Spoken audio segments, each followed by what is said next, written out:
uThixo uyise unyana nomoya wengcwele. Amen. Mandibulise kubefundisi bonke egameni leNkosi uYesu. Amen. Ministers egameni leNkosi uYesu. Amen. Benathi Mizeki. Mothers Union. AWF. Mary Magdalene.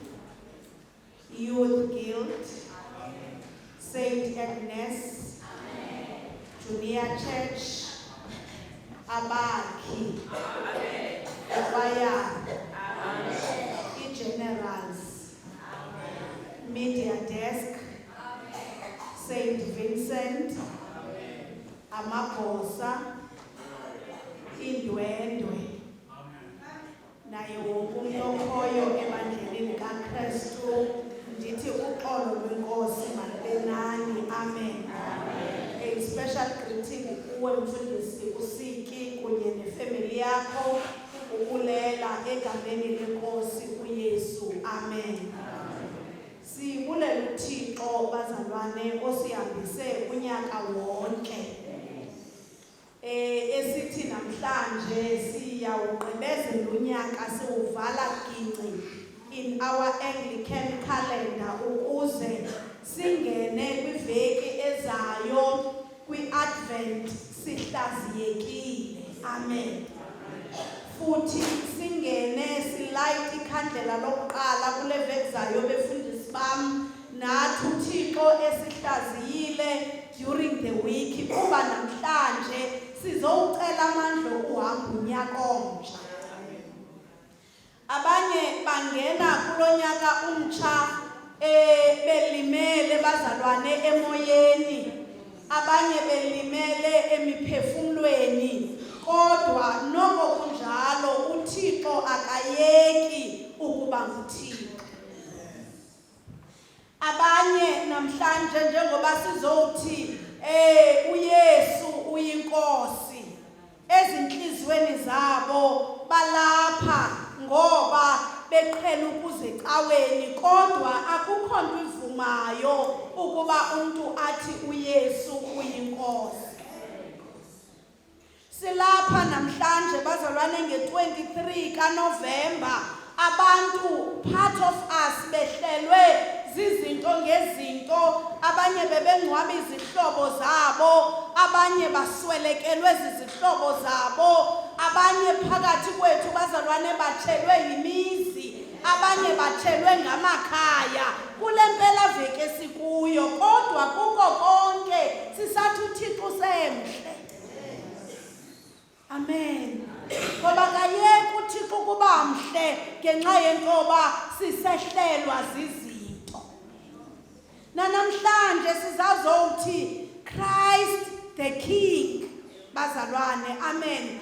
Phakathi kwezinto zonke wavela kumfundisi uNcethezo oyiqala pha ku-23 ndaqonda haya ndizi umfundisi wami ndizawuqala pha ku-33 mna. Amen.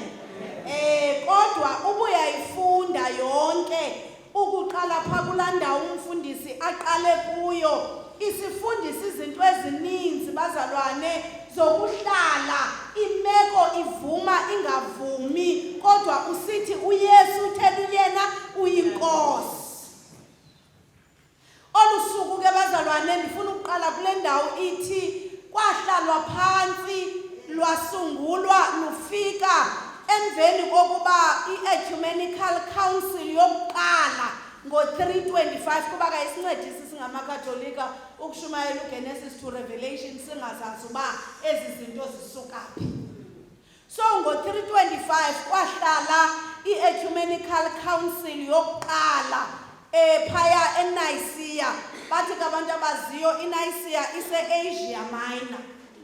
Abantu kabenze into yi-geography ne, so bayakwazi ukuyikhomba ukuba alright iAsia indawuni, then bakwazi ukuphuma ke ngoku abantu bakwazi ujonga la magama amancinci bathi nansi yale town kuthiwa yiNicaea. So kuthiwa ngo-325 ke kwahlalwa phansi kusungulwa kuba eyona nto yayiyingxaki the Arians zona kuthiwa zazishumayela iheresi, into engamkelekanga kumaKrestu nakumphakathi. Ingxaki ke eyayidityaniswa yile council, yile ecumenical council, kukuba amaKrestu aye divided,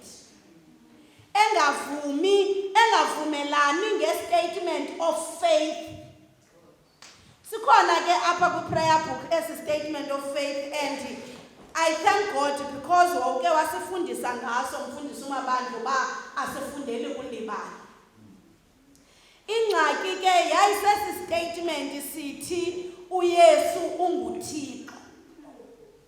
Ide ithi phaya kwisivumo sokholo saseNikeya. Siyayiva bayangqamana. Ithi xa sisenza isivumo sokholo saseNikeya thina sikholelwa kuYesu ovela kuThixo. Iyavakala bazalwane.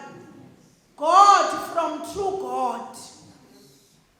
Light from true light. So bona babengavumelani le council nalonto injalo besithi yiheresi leyo. So kwahlalwa phansi ngoba kufuneka kuqhutyekekiwe. Bazalwane kuyacaca uba kuhanjwe ibanga elide nento yeChristianity. Because le nto xa uyijonga apha kufunwa amaKrestu oqobo. Yathi le council, okay, asivumelani ngesi statement of faith.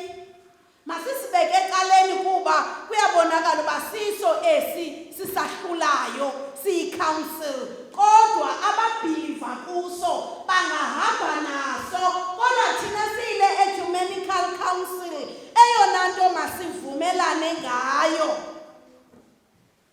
kukuba uYesu uyinkosi. Amen.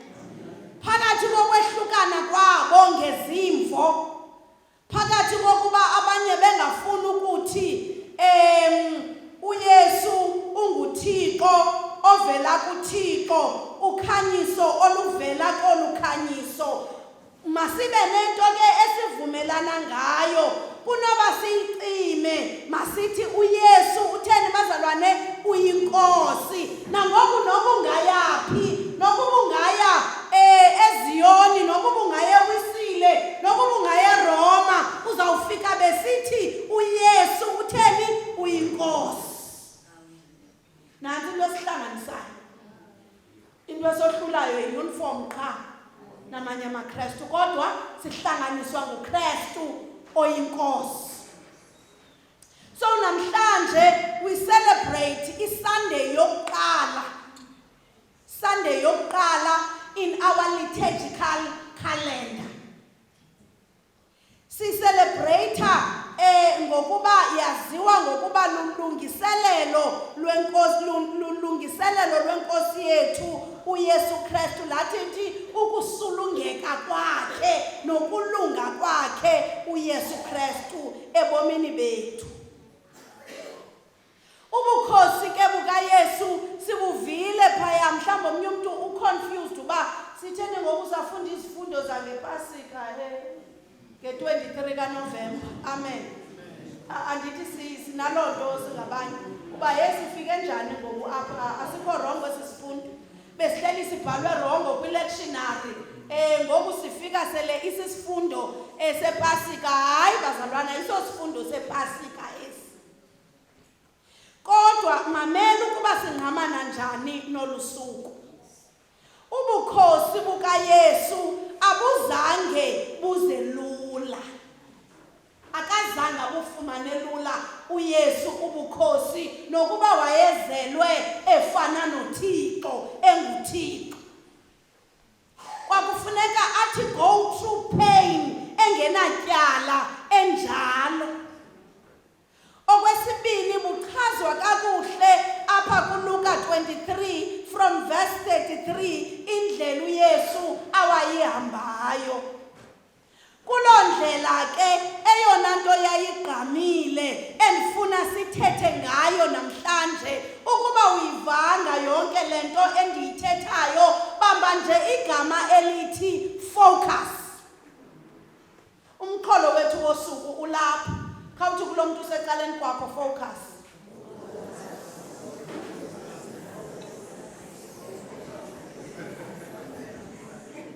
So siphansi kwalo mqolo ke ngenxa yokuba uYesu wayebethelelwe emnqamlezweni akazange ayisuse ifocus yakhe kwigoal. Kuba eyona nto ibalulekileyo kukuba noma isiqalo singane pain. Kodwa if you stay focused, isiphelo sakho likelihood kukuba you will find joy. So nokuba uYesu wayebethelelwe emnqamlezweni inhlungu zimenza afuna ukujika because bazalwane like any other human being ngelixesha uYesu abethelelwayo ukwisimo somuntu kufuneka ezivile inhlungu wayenakho ukuthini ajike. Kodwa ngenxa yefocus akazange ajike uYesu. Instead wenza umnqa njengoba ethe focus towards the goal afuna ukuyi-achieve. Yayintoni le focus wayefuna uyi-achieve uYesu? Yayikusindisa mna nawe sinyukunyuku zizona. Kodwa instead apha bazalwane uYesu wenza an act of love. Hey, uthi usenhlungwini kodwa lungasuki uthando kuwe. And lungasuki kulomuntu that is causing you pain. Because uYesu apha eyona nto wayenzayo kukuba asuke bazalwane bam uba bekhona uThami because limphinde kabini kunyaka abalandelayo elizwi. Wasuka wathi bawo baxolele. Kuba batheni abayazi into abayenzayo. Into enqabileyo kubantu abasithi thina xa sisoniwa sifuna ukuphindisa. Xa sisoniwa sinamazwi athi uyawukhandibona ukuba ndingubani. Kodwa xa siqala lo nyaka uthi uYesu sengasinganga focus kulo muntu senza izinto kodwa sifocuse kwi-end goal ethi bawo baxolele kuba Christ is the king. Focus yethu uYesu. Yini sokuqaleka kuhle kangaka? Yini sohambe umgama omde kangaka ufune ukulahlana nenkosi uYesu njengento encinci okanye into enkulu kuwe ke of course. Kodwa I want to say to you nyamezela njengoba uYesu wanyamezela inhlungu emnqamlezweni ungayisusi to ifocus. I know nangoku you want to give up. I know nangoku iyavuka imisindo. God, I want to tell you, focus. Futhi yayingumthandazo lona uYesu ecelela aba bantu bambethelele emnqamlezweni. Hey bazalwane funda kakuhle iBhayibhili uhambe nayo. uYesu wayengabethelelwa ngabantu angazange abancede before. uYesu wayengabethelelwa ngabantu angazange abondle before. uYesu wayengabethelelwa ngabantu abangamaziyo. Wayebethelelwa ngabantu ahambe nabo indlela. Kodwa ngoku bahlangene ngentoba masimbethelele emnqamlezweni ngoba babefuna ukucima ukuthi uThixo uyaphila. Kanti xa becima lo gama kungona lizelayo. I want to tell you xa siqala lo nyaka ukuba nokuba sinomntana uSathane afuna ukukucima kodwa xa ufocusile kukhona uThixo akuveza. Hallelujah. Ngoba uYesu utheni bazalwane uyinkosi. Uyasifundisa ke apho uYesu ukuba uxolo, peace. Yazi peace yenza bazalwane yona kuqala inikeza peace of mind. Inikeza peace of mind. Xa uxolele ushiyeka upholile. Amen. Endaba yoxolelo ayidingi uba uyowuthinda ukuxolela okanye ndiyakuxolela kodwa uxola apha enhlizweni. Amen. Uxola futhi ungekathethi nowuthetha nomnikazi woxolo. Hallelujah. Ngoba ukholelwa kuKristu oyinkosi futhi naxa uyibona lento naxa umbona lo muntu akubikho nento etriggerishayo because uThixo has deposited the peace of mind. Iba ngathi uThesipilisi ngokuzitrendayo ku social media ze-anxiety bathi abantu uba uthe zona ungalibona igali lisitsha uthula uthi cwaka bengathi alithi. Amen. Oh bazalwane sengafikelela kwelo baka ebomini bethu we uThixo we uYesu Kristu eyawuthi izinto zisenzeke ebomini bethu kodwa siphole sikhefe ibe ngathi akukho nto yenzekayo ngoba siyamaze sihamba naye.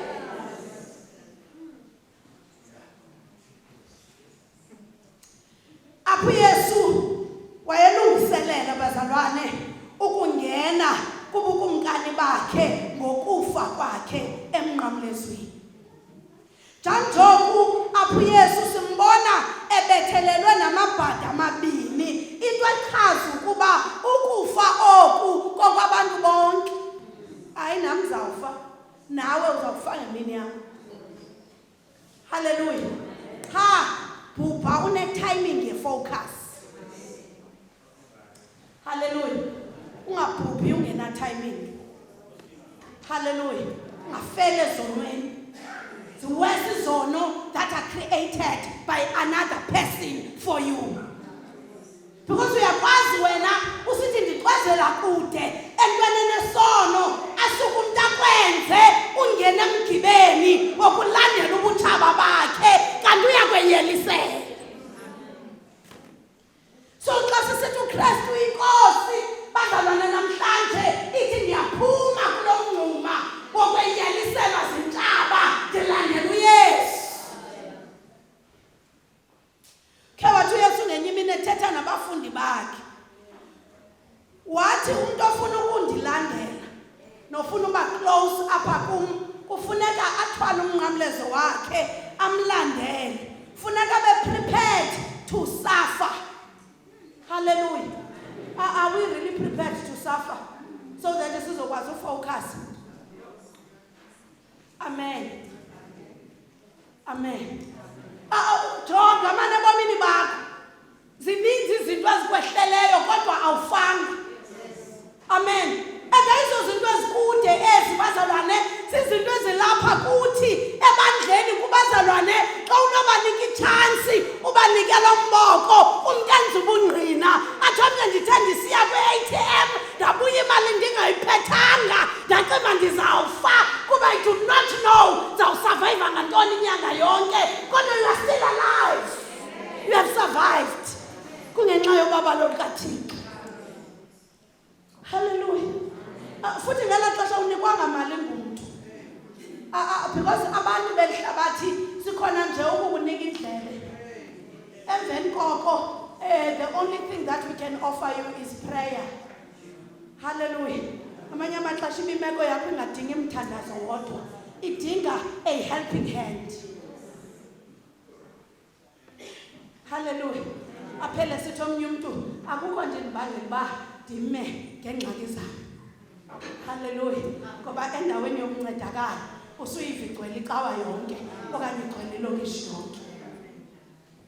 So bona silapha namhlanje sizowuthi uKristu uyinkosi.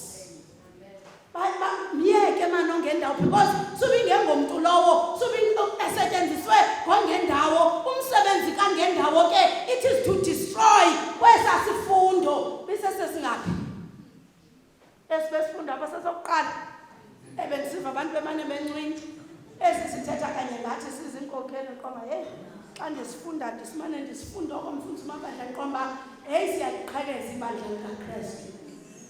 I'm not talking about St. John and St. Chatham now. I'm talking about the body of Christ, because uThixo dinibeke esithebeni sokukhokela nini into enisuke nayenza endaweni yokubumba umhlambi niye nawudilize. Kodwa athi noko kunjalo uDavide ndiyamthumelela ihlumelo. Bazalwane, ngale mini kaChrist the King, ingaba ufuni na wena ukuba lihlumelo elokwenza ubulungisa ukuze uThixo aqhayise ngawe? Focus ke ukuze ufike kulo level. So indlela eya ebumkanini ke bazalwane, okwesibini igqitha unfortunately emnqamlezweni. Iyavakala indlela eya empumelelweni igqitha phi? You can't just go to your end goal without passing through the cross. Kufuna kugqitha emnqamlezweni and uye phaya with faith and focus yokuba lo mnqamlezo awuzundibulala. Amen. Ingxaki kukuba engathi singabantu abayowuthwala. Athi abantu xa bebalisa xa ufika pha kubakho ii-visions. Amen. Iba ngathi utshayiswa itrain, kufuna kungene phantsi kwala train. Amen. Otherwise ukukhe wajika ngenxa yento yoba ubona ingathi uzawutshayiswa itrain, awuzuyifumana le nto uyizeleyo. Hallelujah. Bathi abantu ababalisayo kufuna ku-imagine ibe ngathi uginywa inyoka. Wathi ufike kuloo vision injalo ubuke wafuna ukujika wajika iyakuphosa le nto. Bazalwana apha ebukumkanini dlula nganemnqamlezweni ukuze ufike ebukumkanini bukaThixo. Hallelujah. Dlula. Masivume ukudlula. Nangoku I want you to take just a minute or a moment and pray for abantu abakususayo to your destiny. And pray for abantu abakususayo kwifocus yakho ngokukuvisa ubuhlungu. Wenze njengoba uYesu wenzayo. Uthi kulomthandazo bawo baxolele. Kuba batheni abayazi into abayenzayo.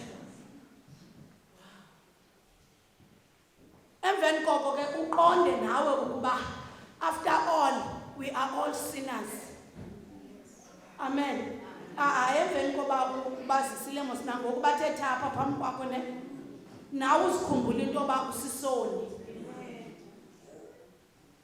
Hallelujah. Emveni koba uzikhumbule ukuba nawe usisoni ulela bhada. Amen. Phakathi kwalamabhada amabini zigocagocwe namhlanje xa siqala unyaka omtsha. Ingaba uleli lithi hayi suka uba unguye lo nyana kaThixo kuthethwa ngaye, zisindise usisindise nathi. Amen. Uthathe zakho izono ublame omnye umuntu ngazo. Amen. Okanye uqala unyaka usithi I acknowledge ukuba Nkosi apha ndibethelelwe ngenxa yezono zam, kodwa noko kunjalo ndicela xa ufike ebukumkanini bakho undikhumbule. Ifocus ihamba ne-repentance. And i-repentance bazalwane engakhweli phezu kwendlu uthi ndigubhukile, kodwa i-repentance iqale kuwe ngaphakathi ukuze abantu bathi xa bekubona bakubone a-changed person. Indlela othetha ngayo nendlela owenza ngayo izinto. Sawuniyeka ke ngoku because besizowunika nomphako wokuqala unyaka andithi. Ndizowuthi kuthi akukho ndlela bazalwane ekwakungadlalwanga ngayo okanye ngaye uYesu ngayo. Sisixhosa esi-right? Yeah. Ayikho indlela uYesu angazange adlalwe ngayo ngeli xesha asiwe emnqamlezweni nangoku asemnqamlezweni. Ithi kwakudlalwa ngayo bazalwane ngamasoldathi. Nkosi yami ebethelelwa ngabantu bakowabo amaJuda. Hallelujah. Ngoba ukuze ufike into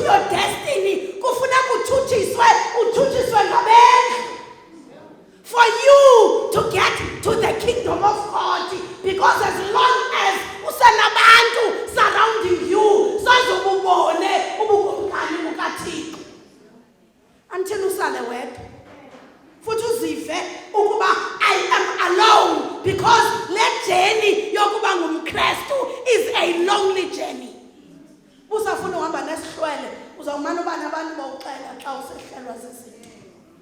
Kanti namhlanje ndizointroduce umuntu ekuxelwa kuye, Christ the King. Hayi mandiniyeke manyani ngoku. Bathi abantu njengoba bedlala ngaye Nkosi yami ukuba unguye nyani lo nyana kaThixo makazisindise asindise nathi.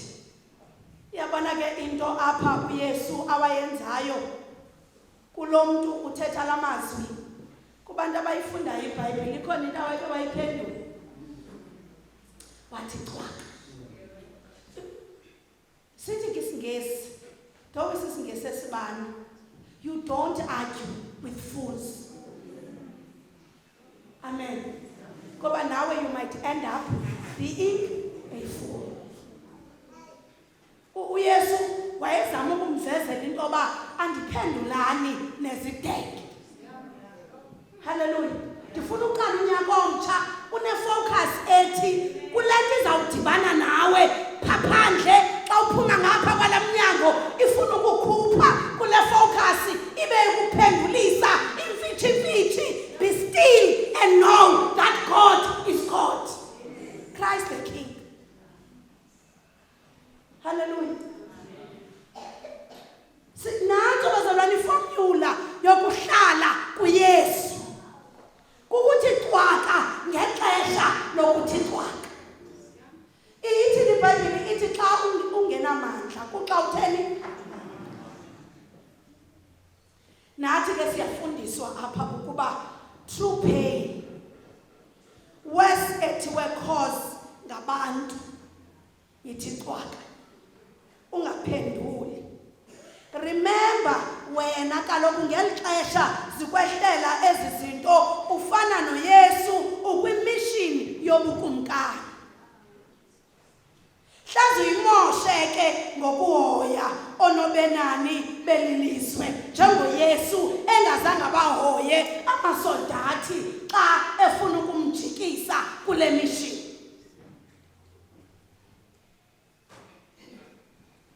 Funa ukuthi kuwe owesithathu thula. Sulezo nyembezi namhlanje.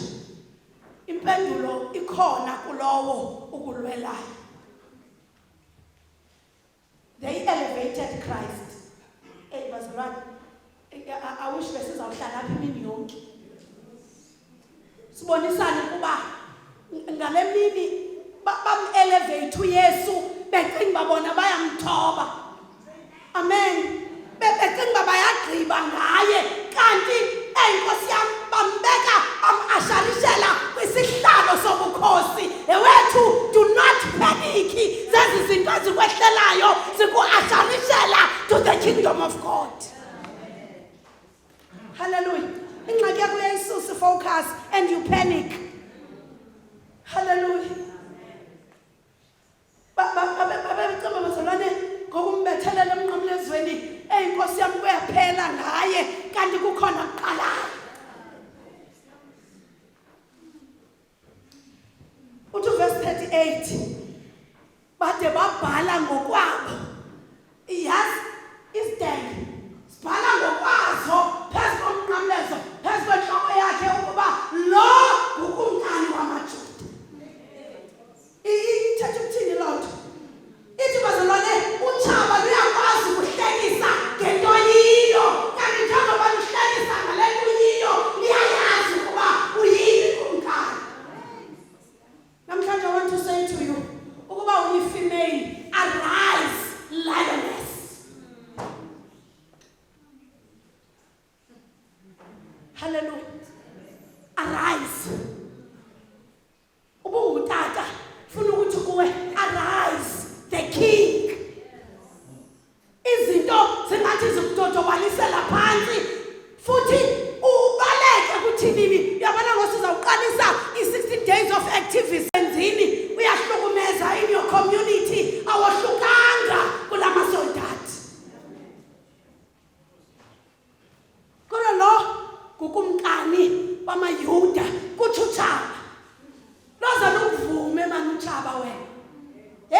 utshaba luyakwazi.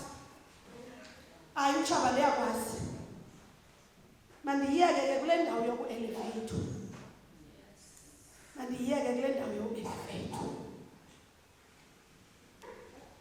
Kodwa ndiskiphe ke ndiye kule page yami yokugqibela. Ndiziyeke zi. Kuba kuyacaba ininzi le nto ndiyipreparation leyo.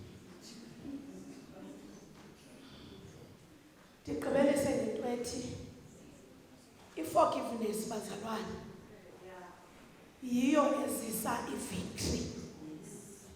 Yiyo nesondeza phi emnqamlezweni. For you to be able to say okunene uYesu uyinkosi. uYesu uyalawula. uYesu uyabusa. Kusube bazalwane ufikelele kwiqondo lokuba nyani the forgiveness iqale ngawe. Qala usixolele wena nezinto that you cannot change. Ugqiba ukwazi ukuxolela abantu abakonileyo. Azothi ke ngoku Yesu inene. Uthini? Namhlanje ndiyakuba nawe eparadesi kaBawo. When you forgive and repent, ungayisusanga ifocus. uYesu akasuki kuwe njengoba ufocus kuye wena naye ufocus kuwe. Uke wathi hlalani nami ukuze nami ndithini hlale nami. Funeka aqhayise uYehova ngawo. Go back and read to Jeremiah chapter 23. Go and read to Jeremiah 33. 23 I mean. Xa ufika phaa verse 5 and 6 wendele ukuyijonga. Qalathi phaa utsho uYehova, iyabonani iyeza imihla. So nawe wait, iyeza imihla. Hallelujah.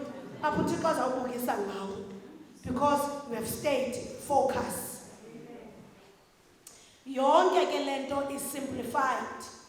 Phaya kuColossians chapter 1 verse 11 to 20.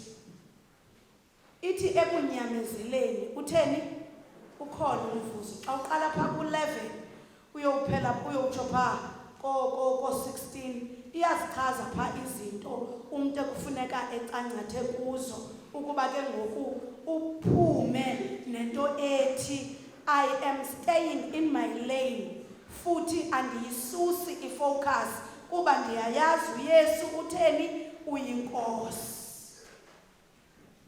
uYesu uyalawula. uYesu uyaphila. Uphila engekho ngelihlo lenyama kodwa abonakala empilweni yomuntu ngamnye ukuba uyaphila. Wena nje zenzele ifavor, accept Jesus Christ as your Lord and Savior. Unikele kuye konke egameni lenkosi.